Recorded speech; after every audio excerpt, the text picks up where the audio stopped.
Abayizi b'amasomero okusinga abavudde mu ssaza ekkulu erya Kampala ne Lugazi balamaze ku kigo ky'Abakatoliki Namugongo okufumitiza ku by'Imawaabwe Omujulizi Kizito Omuto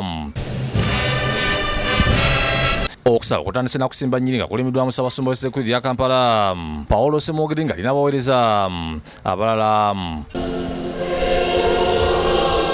Kwaya z'abayizi b'amasomero okuva mu ssaza erya Lugazi ze zikolobeza ennyimba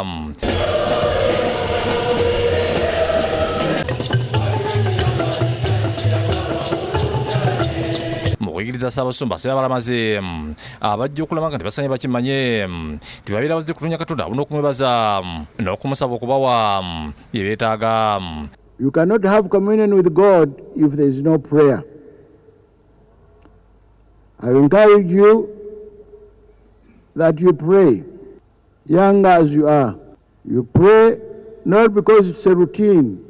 Talk to Jesus. Asima abayizi olw'okusalawo ne bajja okulamaga leero batta bakutira okwekumira ku Kristo. As young pilgrims full of hope, we should know that Jesus loves us and waits for us every day. Let us always stick to the true teaching of the church. Many will come to misguide you.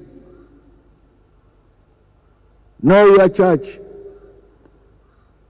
Have conviction in your faith. Download the app on App Store or Google Play Store now. Vision Digital Experience, the future of media.